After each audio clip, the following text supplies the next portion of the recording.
جسم کو مشقت میں ڈال کر امتحان تو حج میں لیا گیا، اور نماز تو حج سے افضل ہے۔ مال کو نکال کر زکوٰۃ کے ذریعہ دل کا امتحان لیا گیا، اور نماز تو زکوٰۃ سے بھی افضل ہے۔ اور روزے کے اندر پیٹ کو بھوکا رکھ کر شرمگاہ کو نفسانی خواہشات سے روک کر امتحان لیا گیا، تو نماز تو اس سے بھی افضل ہے۔ تو پھر نماز کا امتحان، یعنی نماز والے فرض کی ادائیگی کے ذریعہ جو مومن کا امتحان ہے، وہ صرف زبان کے لفظوں سے اور اٹھنے بیٹھنے سے نہیں ہے، بلکہ امام غزالی ارشاد فرماتے ہیں نماز میں مومن کا امتحان اس کے دل کے حاضر رکھنے سے لیا گیا ہے۔ تو حج میں جسم کا امتحان ہے، زکوٰۃ میں مال کا امتحان ہے، روزے میں نفس اور پیٹ کا امتحان ہے، اور نماز میں ہماری نیت کا امتحان ہے۔ امام غزالی فرماتے ہیں اس شخص پر کتنا افسوس ہے جو اہدنا الصراط المستقیم پڑھ بھی رہا ہے اور پتہ نہیں کہ وہ بول کیا رہا ہے، یعنی زبان اور دل دونوں ایک نہیں ہیں۔ ورنہ اس مثال کو ذکر کر کے امام غزالی فرماتے ہیں کہ جب تم نماز پڑھتے وقت یہ کہتے ہو ایاک نعبد و ایاک نستعین، اے اللہ ہم تیری عبادت کرتے، تیرا لفظ یہ مخاطب والا ہے کہ جب یہ لفظ بولے تو ذہن ہر طرح سے ہٹ کر اسی کی رحمت کی طرف آ جائے۔ حضرت سفیان ثوری فرماتے ہیں جو خشوع و خضوع سے نماز نہیں پڑھتا اس کی نماز فاسد ہے۔ غور کیجیے۔ حضرت امام حسن بصری خلیفہ مولا مرتضیٰ فرماتے ہیں جو نماز حضور قلب کے ساتھ نہ پڑھی جائے اس کی سزا جلد ملتی ہے۔ حضرت سیدنا معاذ ابن جبل رضی اللہ تعالیٰ عنہ ارشاد فرماتے ہیں جو حالت نماز میں دائیں بائیں والے کو جان بوجھ کر پہچانے اس کی کوئی نماز ہی نہیں۔ قائما بین یدی الرحمن، سرکار فرماتے ہیں جب تم نماز میں کھڑے ہوتے ہو تو رحمان رب کی رحمتوں کے سامنے کھڑے ہوتے ہو، اور جب تمہاری توجہ ادھر ادھر جاتی ہے تو رب کی رحمت تم سے مخاطب ہو کر کہتی الی من تلتفتو، دھیان کدھر لے جا رہے ہو؟ الی من هو خیر منی، کیا کوئی ہے جو مجھ سے بہتر ہو جدھر تم دھیان لے جاتے ہو؟ الحمدللہ رب العالمین والصلاة والسلام علی سید الانبیاء والمرسلین وعلی آلہ واصحابہ اجمعین، اما بعد فاعوذ باللہ من الشیطان الرجیم، بسم اللہ الرحمن الرحیم، وَأَقِيمِ الصَّلَاةَ لِذِكْرِي، صدق اللہ العلی العظیم، وصدق رسولہ النبی الامین المختار الکریم الرؤوف الرحیم۔ انتہائی ادب و احترام کے ساتھ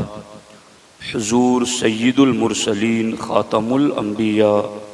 شفیع المذنبین، رحمت للعالمین، خاتم المعصومین، راحت العاشقین، صلی اللہ تعالی علیہ وآلہ واصحابہ وبارک وسلم کی بارگاہ میں اپنی غلامی کا ثبوت دیں، اور جس طریقے سے میں پڑھا ہوں میرے ساتھ مل کر حضور دل کے ساتھ نذرانہ محبت پیش کریں۔ الصلاۃ والسلام علیک یا رسول اللہ، الصلاۃ والسلام علیک یا حبیب اللہ، الصلاۃ والسلام علیک یا نبی اللہ، وعلی آلک واصحابک یا نور اللہ، صلی اللہ تعالی علیہ وسلم۔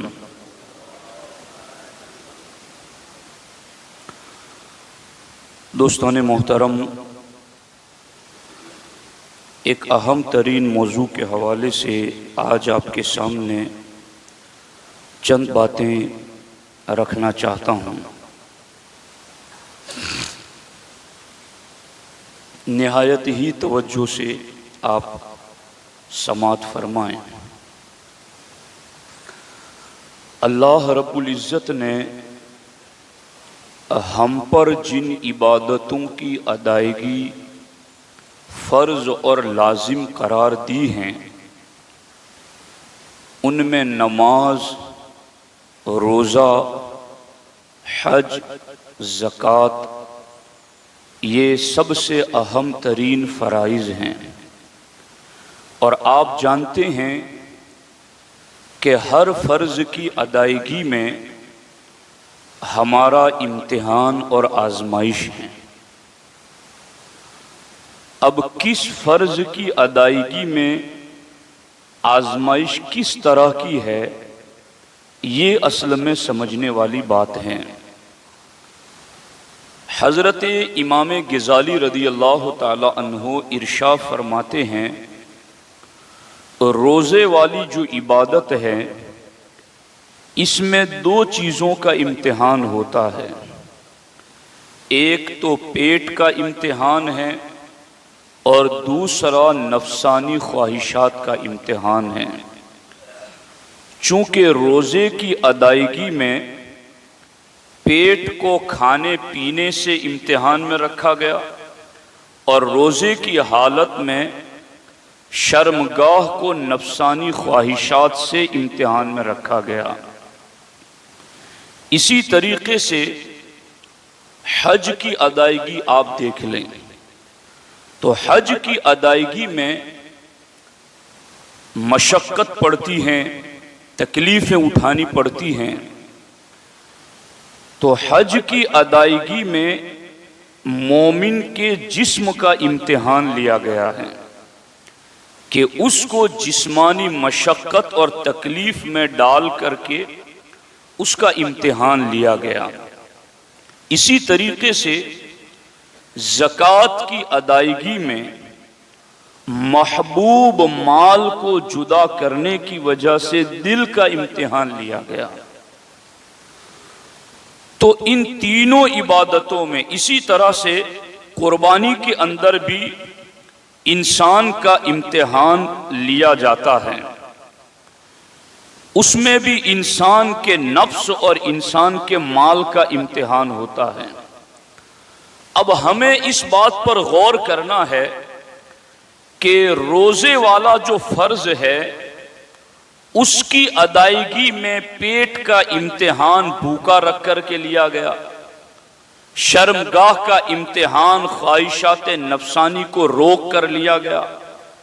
حج کی ادائیگی میں جسم کو مشقت اور تکلیفوں میں ڈال کر اس جسم کا امتحان لیا گیا، زکوٰۃ کی ادائیگی میں محبوب مال کو نکال کر کے دل کا امتحان لیا گیا۔ تو نماز والی عبادت یہ تو روزے سے بھی افضل ہیں، یہ تو زکوٰۃ سے بھی افضل ہیں، یہ تو حج سے بھی افضل ہیں۔ تو نماز والی عبادت میں کس چیز کا امتحان لیا جاتا ہے؟ امام غزالی فرماتے ہیں اگر کوئی یہ کہے کہ نماز والی عبادت میں جو ذکر ہوتا ہے رکوع، تسبیح اور قراءت، تو قراءت کے ذریعہ حروف اور لفظ کی ادائیگی کے واسطے سے زبان کا امتحان ہے، تو امام غزالی فرماتے ہیں یہ باطل ہے، کیونکہ جو جتنا غافل ہوتا ہے اتنا باطونی ہوتا ہے، تو اس کا امتحان زبان سے لفظوں کی ادائیگی کے ذریعہ کیسے ہو؟ امام غزالی فرماتے ہیں پھر اگر آپ یہ سمجھیں کہ رکوع سجود میں جو حرکت اٹھنا بیٹھنا ہوتا ہے تو نماز کا امتحان رکوع سجود کے اٹھنے بیٹھنے کی صرف حرکت سے لیا جا رہا ہے، امام غزالی فرماتے یہ بھی درست نہیں، چونکہ جسم کو مشقت میں ڈال کر امتحان تو حج میں لیا گیا اور نماز تو حج سے افضل ہے، مال کو نکال کر زکوٰۃ کے ذریعہ دل کا امتحان لیا گیا اور نماز تو زکوٰۃ سے بھی افضل ہے، اور روزے کے اندر پیٹ کو بھوکا رکھ کر شرمگاہ کو نفسانی خواہشات سے روک کر امتحان لیا گیا تو نماز تو اس سے بھی افضل ہے۔ تو پھر نماز کا امتحان یعنی نماز والے فرض کی ادائیگی کے ذریعہ جو مومن کا امتحان ہے وہ صرف زبان کے لفظوں سے اور اٹھنے بیٹھنے سے نہیں ہے، بلکہ امام غزالی ارشاد فرماتے ہیں نماز میں مومن کا امتحان اس کے دل کے حاضر رکھنے سے لیا گیا ہے کہ اس کا دل کتنا حاضر رہتا ہے نماز میں، اس کا خشوع کتنا حاضر رہتا ہے نماز میں، اس کی نیت کتنی حاضر رہتی ہے نماز میں۔ کیونکہ امام غزالی ارشاد فرماتے، اب یہ بڑی پتے کی بات ہے، میں نے اس پر بہت غور کیا کہ میں دل کی بیماریوں پر کوئی بات کروں اپنی قوم کے سامنے، بہت غور و فکر کرنے کے بعد میں اس نتیجے پر پہنچا ہوں کہ اگر ہم نماز جیسی پڑھنے کا حکم ہے ویسی ادا کر لیں تو ہمارا دل ہر گناہ سے پاک ہو جائے، چونکہ نماز وہ چیز ہے جو بے حیائیوں اور برائیوں سے روکتی ہے، مگر نماز وہ نماز تو ہو جس کا تقاضا ہے۔ تو حج میں جسم کا امتحان ہے، زکوٰۃ میں مال کا امتحان ہے، روزے میں نفس اور پیٹ کا امتحان ہے، اور نماز میں ہماری نیت کا امتحان ہے، ہمارے خشوع اور خضوع کا امتحان ہے، ہمارا دل کتنا اللہ کی ہیبت جلال اور اس کی قدرت کے سامنے سر نگوں اور سر جھکائے ہوئے ہیں، اس کا امتحان ہے۔ امام غزالی نے آگے بات لکھی ہے کہ زکوٰۃ جب بندہ مال نکالتا ہے تو زکوٰۃ کہتے ہی اس کو ہے کہ صاحب نصاب اپنے مال سے حصہ نکال کر شریف فقیر کو مالک بنا دے۔ امام غزالی فرماتے اگر اس زکوٰۃ کی ادائیگی میں کوئی بندہ غفلت برتتا بھی ہے تو بھی مقصود تو حاصل ہو گیا کہ مال نکالنا تھا، کسی کو دینا تھا، غافل ہو کر کے بھی دیا تو وہ تو ادا ہو گیا، جو مقصود تھا مال اپنے مال سے نکالنا دوسرے کو دینا، غفلت ہوئی تو بھی وہ ادا ہو گیا۔ اسی طریقے سے روزہ کہ پیٹ میں کھانا نہیں گیا، شرمگاہ کو خواہشات سے روکنا، اگر غفلت آ بھی گئی تو پیٹ اور شرمگاہ کو بچا لیا تو مقصود حاصل ہو گیا۔ اسی طریقے سے حج کا معاملہ ہے کہ حج کے تمام افعال کو ادا کرتے کرتے اس کا غفلت میں بھی کچھ وقت گزر گیا تو جو افعال ادا کرنے تھے، جو کام کرنے تھے، وہ کام تو ہو گئے، لیکن نماز کا معاملہ کیسا ہے کہ نماز جو ساری عبادتوں میں سب سے اہم ہے، سب سے افضل ہے، تو پھر اس نماز میں ہمارا امتحان بھی سب سے زیادہ ہے، اور وہ دل کو نماز میں حاضر رکھنا ہے۔ دل حاضر رہتا ہے تو پھر نماز اس کی نور علی نور ہوتی ہے۔ اب اس سلسلے کے اندر حضرت موسیٰ علیہ السلام سے اللہ جل مجدہ الکریم نے ارشاد فرمایا، اے موسیٰ جب تم میرا ذکر کرو تو یوں کرو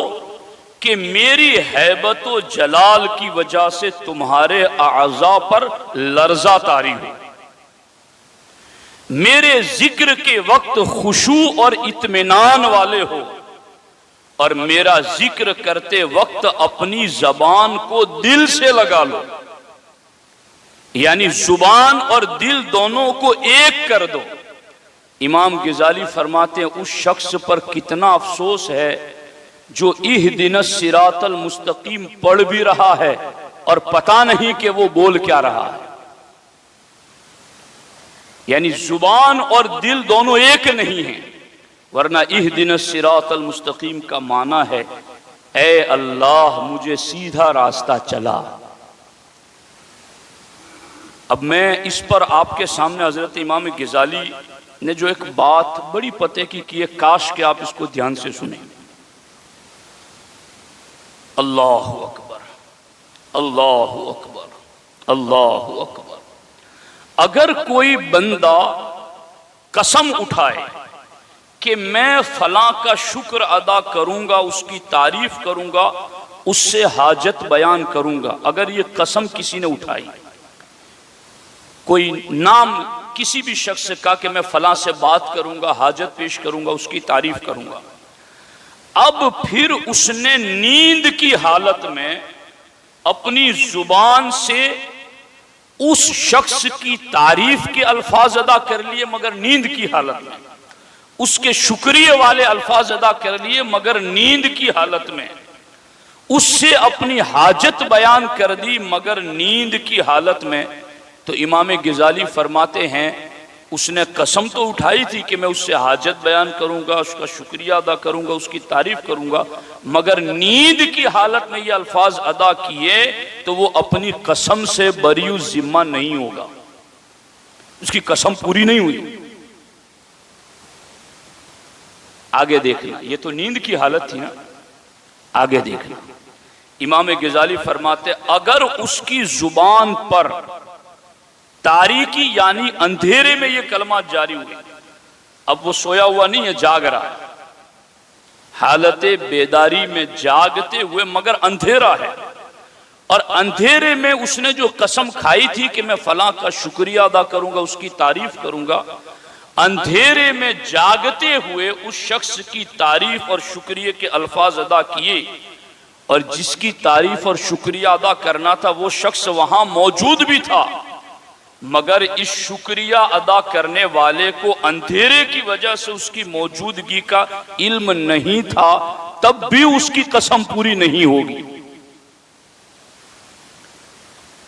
کہ جس کی تعریف کرنے کا اور جس کا شکریہ ادا کرنے کی قسم کھائی تھی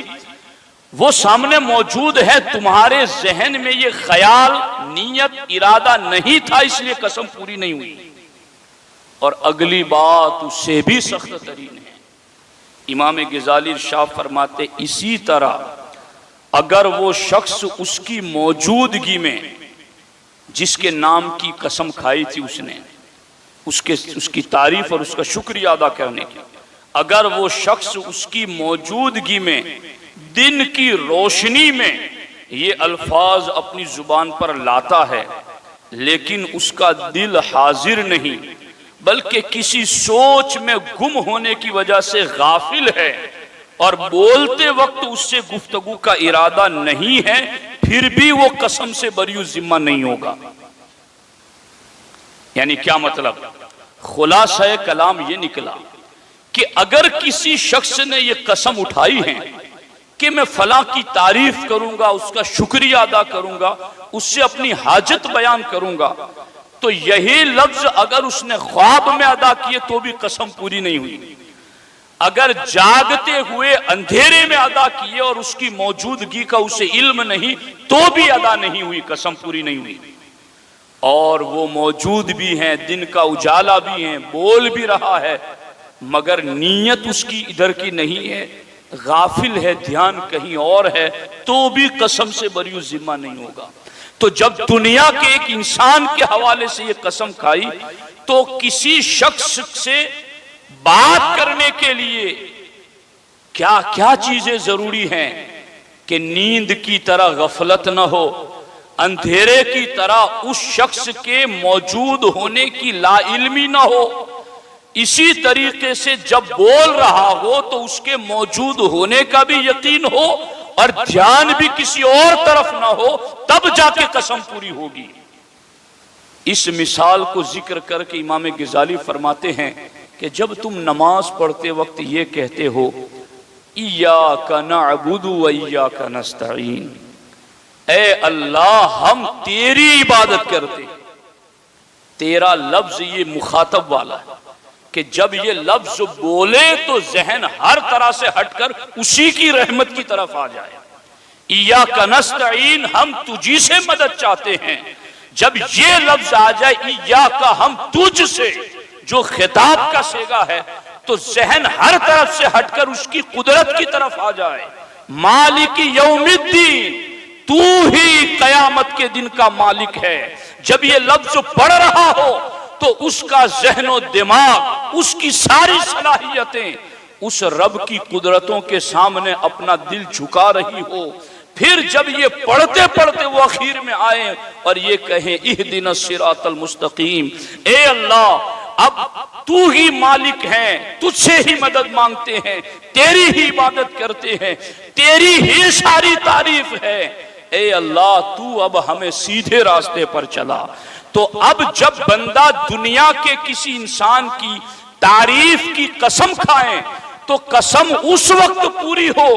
جب وہ خواب کی طرح غفلت میں تعریف نہ کریں، جب وہ اندھیرے میں جس کی تعریف کی قسم اٹھائی ہے اس کی غیر موجودگی میں تعریف نہ کریں، اس کی موجودگی میں دن کے اجالے میں کسی اور طرف دھیان کرتے ہوئے تعریف نہ کریں، دن کے اجالے میں اس کی موجودگی کا یقین رکھتے ہوئے ہر طرف سے دھیان اٹھا کر اس کی تعریف کرے، تب قسم پوری ہوگی۔ امام غزالی فرماتے تم نماز میں سبحان ربی الاعلی پڑھو، سبحان ربی العظیم پڑھو، سمع اللہ لمن حمدہ پڑھو، تم قرآن کی آیتیں پڑھو، اس وقت بھی کم از کم تمہارے ذہن میں قرآن کی آیتوں کے ذریعے سے اللہ کی رحمت اور قدرت کا کم از کم اتنا تصور ضرور ہونا چاہیے، اور اسی تصور کے ذریعہ تمہیں نماز میں آزمایا گیا ہے۔ یہ ہے نماز میں آزمائش۔ باقی اس پر میں اگر باتیں میں نے ایسی پڑھی ہیں کہ جن کو ذکر کر دیا جائے تو اہل دل اس کو سمجھ سکتے ہیں کہ یہ کیا باتیں کی گئی ہیں۔ حضرت سیدنا شیخ ابو طالب مکی رحمۃ اللہ تعالی علیہ حضرت بشر حافی کے حوالے سے سفیان ثوری کا قول نقل کرتے ہیں۔ حضرت سفیان ثوری فرماتے ہیں جو خشوع و خضوع سے نماز نہیں پڑھتا اس کی نماز فاسد ہے۔ غور کیجیے۔ حضرت امام حسن بصری خلیفہ مولا مرتضیٰ فرماتے ہیں جو نماز حضور قلب کے ساتھ نہ پڑھی جائے اس کی سزا جلد ملتی ہے۔ جو نماز حضور قلب کے ساتھ نہ پڑھی جائے اس کی سزا جلد ملتی ہے۔ جو نماز حضور قلب کے ساتھ نہ پڑھی جائے اس کی سزا جلد ملتی ہے۔ لوگ جزا کی طلب میں اور انتظار میں کہ اب مدد آئے تب مدد آئے، سزا نہیں مل رہی ہے، لیٹ ہو رہی ہے، اسی پر شکر ادا کر۔ حضرت سیدنا معاذ ابن جبل رضی اللہ تعالیٰ عنہ ارشاد فرماتے ہیں جو حالت نماز میں دائیں بائیں والے کو جان بوجھ کر پہچانے اس کی کوئی نماز ہی نہیں۔ کھڑا ہے اور چیک کر رہا ہے میرے بغل میں کون کھڑا ہے، اس کا دھیان اگل بغل میں ہے، سامنے کھڑی رب کی رحمت کی طرف نہیں۔ قائم بین یدی الرحمن، سرکار فرماتے جب تم نماز میں کھڑے ہوتے ہو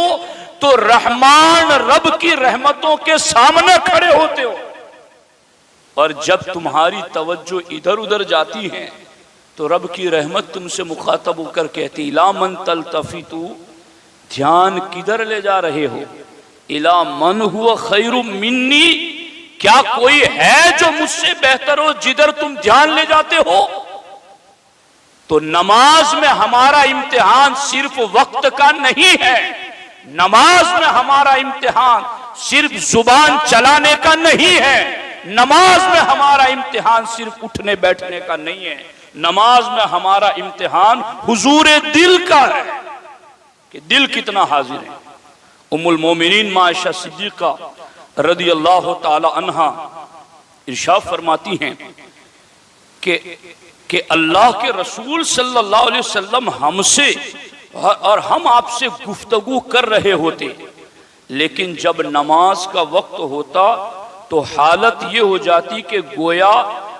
آپ ہمیں پہچانتے ہی نہیں ہیں۔ نماز کا وقت آ جاتا تو اللہ کے رسول علیہ السلام کی یہ حالت ہوتی کہ درمیان گفتگو میں بھی نماز کا وقت آ جاتا تو حضور کی یہ حالت ہوتی کہ ایسا لگتا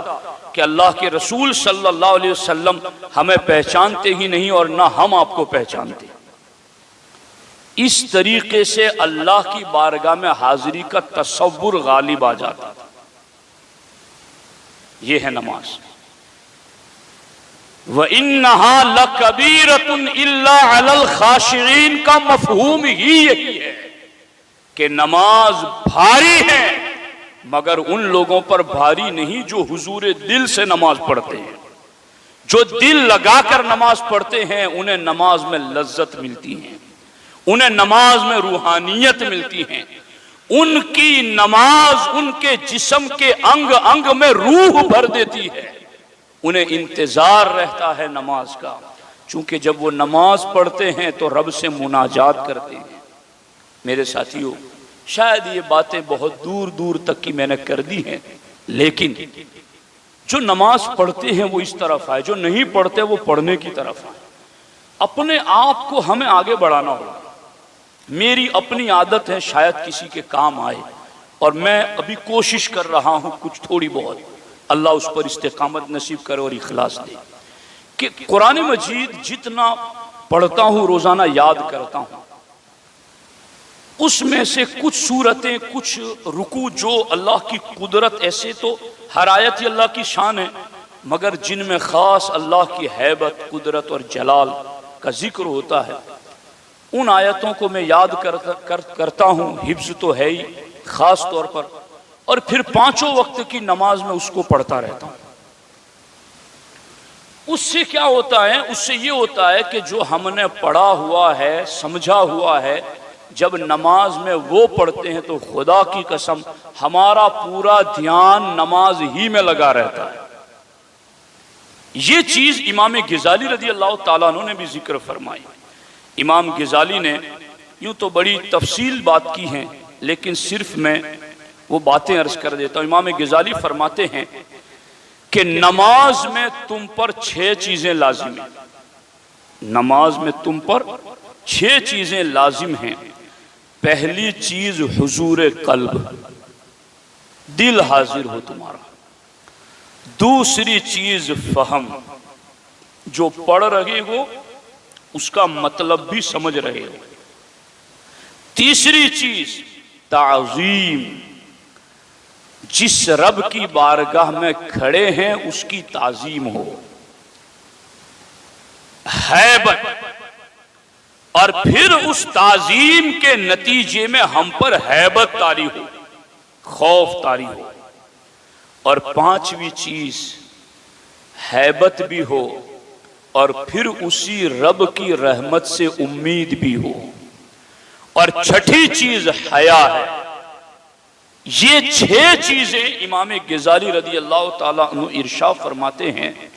کہ نماز میں لازم ہیں.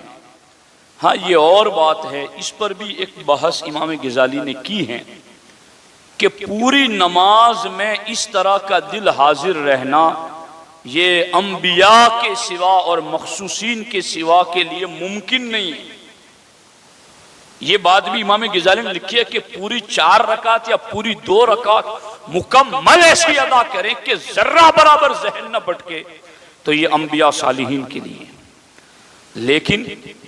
جس کی جتنی زیادہ توجہ نماز میں ہوگی اس کی نماز اس کے بدن میں اتنی ہی روح پیدا کرے گی,